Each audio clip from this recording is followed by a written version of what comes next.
Hello there, adventurers. Ben, Tabitha, and you're watching the Melick Adventures, a channel where we do anything we want. If you're new to the channel, Astra says, go subscribe. Go do that right now. If you're a returning member to the channel, Rocky says, hello. Everyone, make sure you like the video, subscribe, comment down below, and that's right, Tabitha. We want them to do that too. Story time with Ben. But first, yeah.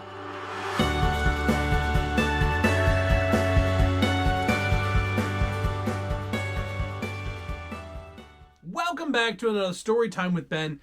Today's book is Mulan. So what I'm starting to do, last week's book was picked out purposefully. This week's book was I literally reached into the basket and pulled a book out. So we're reading Mulan, like I said. So enjoy. Like a powerful dragon, the Great Wall of China winds its way across the land. It protects the country's farmland and villages, its family's temples, and the miles of bright green rice paddies. All along the wall, soldiers stand guard. They don't suspect that this great barrier is about to be crossed by an army of Huns led by the ferocious Shan Yu.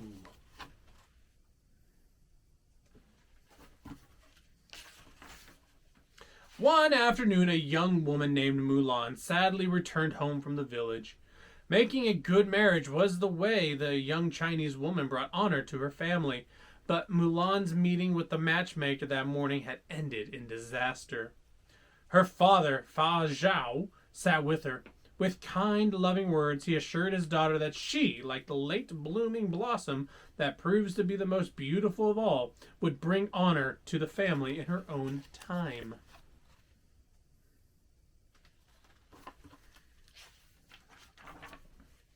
Boom, boom, boom! Suddenly, a loud drum summoned everyone out of their homes. The Huns have invaded China! A messenger announced. One man from every family must serve in the imperial army. When the Fa family was called, Fa Zhao handed his cane to his wife and stepped forward. No! Cried Mulan. She knew her father was as brave as he had been in his youth, but he was no longer strong. He would never survive a war.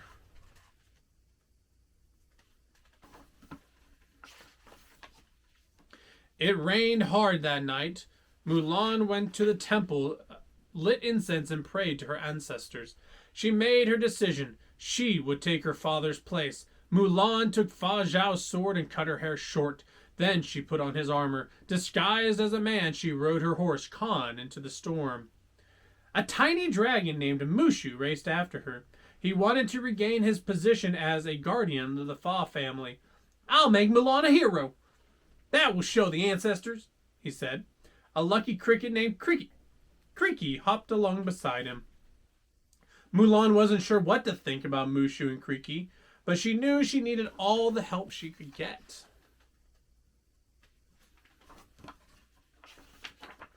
When Mulan reached the army camp, she reported to Captain Shang. Shang was the son of General Li, leader of the Emperor's army. It was Shang's job to train the new recruits to be good soldiers. What's your name? Shang asked.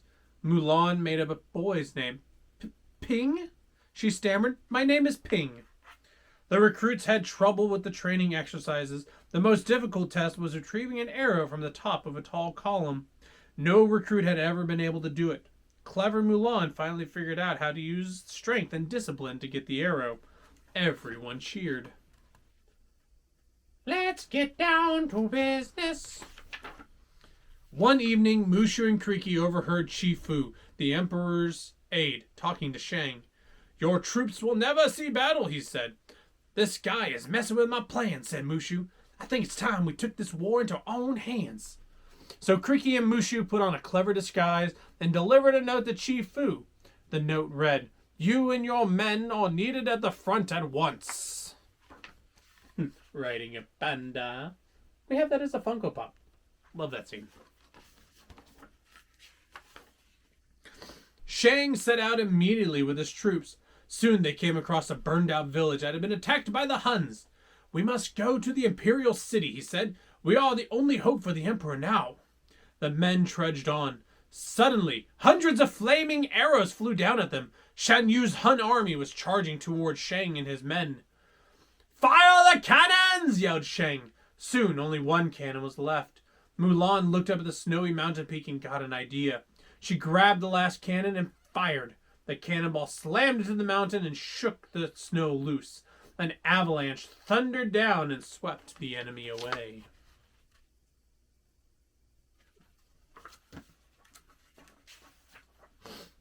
Mulan leapt onto her horse and raced across the snow to Shang, who lay unconscious.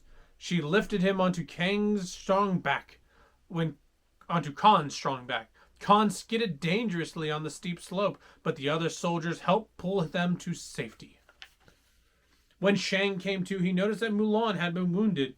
She was taken to the medic's tent. Later, the army medic reported startling news. Ping was a woman! Serving in the army as a woman was a crime punishable by death. Shang spared Mulan because she had saved him. A life for a life, he said. The troops marched off, leaving Mulan behind with Khan, Mushu, and Kriki.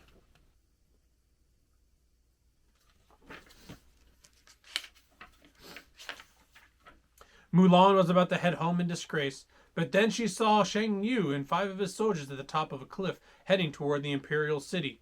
They were still alive. Mulan and Khan galloped off to the city. There she found Shang and told him the Huns were on the way. Still feeling betrayed, Shang did not believe her. Later, during the victory ceremony, Shen Yu captured the emperor. Mulan saw Shang frantically trying to break into the palace. "I've got an idea," she called.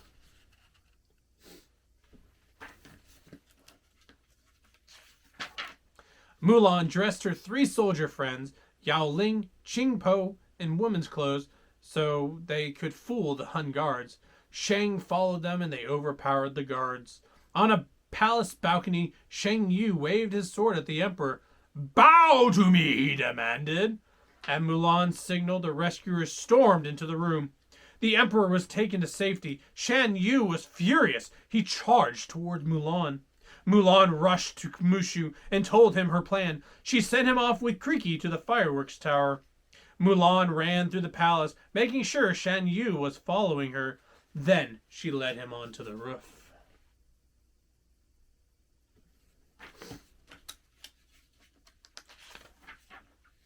Using her speed and strength, Mulan pinned Shan Yu's cloak to the top of his own sword.